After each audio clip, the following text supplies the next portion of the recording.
Hey guys, welcome back to Auto Repair guys. Thank you guys for watching and subscribing to the channel. Today will be super helpful video guys. If you have a BMW with the following engines, N51, N52, N53, N54 or N55, and if you're trying to replace your crankshaft pulley, also known as harmonic bouncer, stay with us, we'll explain how to do that. If that pulley goes bad, you can experience guys engine vibrations, wobbling of the pulley, it will be moving. You can have weird noises coming out of there, actually squeaking guys. You may even have serpentine belt being destroyed, or your belt will be falling off all the time. That can cause your alternator not to work, power steering pump, AC compressors, water pumps, all kind of things guys. And it's a very common thing for higher mileage vehicle or older vehicles, because there is a rubber bushings that actually guys get old, cracks, falls apart. So stay with us, we'll cover that today. Before we start, every single car we get at the shop, we make at least 200 free repair videos. Specifically on this BMW, we will have about 400 to 500 videos. Why we do that? Because our mission at the shop is to save you as much money as we can. All we need in return, please subscribe to the channel and like the video guys, so we can keep providing that free information.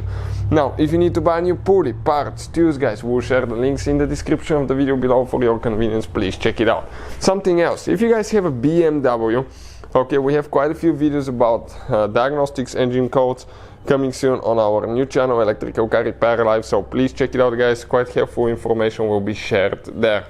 Now, all that being said, we're ready for the crankshaft pulley. This is it right here guys. It's on the crankshaft. Pretty simple, right? But how you remove it? Usually you will have your alternator, your radiator, excuse me, your radiator fan will be here, so you will have limited room. Practically on most cars it's possible to do it without taking other things apart, and we will explain how. The fan will be here, so that fan can turn on at any time and it can cut your fingers off. I'll recommend to disconnect the car battery first. Number two guys, it really matters which battery terminal you disconnect first, positive or negative, because otherwise if you don't do it the correct way, you can cause damage to your electrical system, engine module, computers, body computers, so that can be very costly guys. If you don't know how to do that the correct way, we have a video that explains all that, and I'll put the link in the description of the video below. All that being said guys, our battery is disconnected even though we have the radiator fan removed, because we'll be doing quite a bit of work here. First, okay, you will need to remove your serpentine belt, because that crankshaft pulley is actually moving your serpentine belt. Find your tensioner, it will be right here. You will need a torque 60 socket guys in most cases, and you need to go clockwise. It's going to release the belt, pull it out. Okay, now super important not to try to take that middle bolt out. Okay, if you do guys, okay, you're done.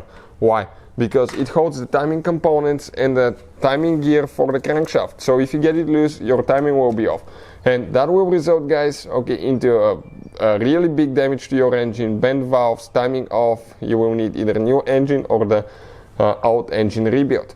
So it's really hard, and you won't be able to take that nut off, that bolt off, unless you're holding the flywheel through the transmission side, or guys, you're using a big impact. Never do that. When you have the radiator fan in place, you will have limited room. That's why we like to use the offset box wrench, like this one here. Watch now, and it gives you, it's a low profile, so you can get in there and hold, okay, that bolt, so the engine doesn't go backwards. It's not a good thing for the engine to go backwards guys. Go ahead, break the bolts loose. I'm going to turn now to this side to give us more room. And sometimes they may have thread locker on them, so always inspect that. We'll go ahead, okay, and remove them now. Perfect.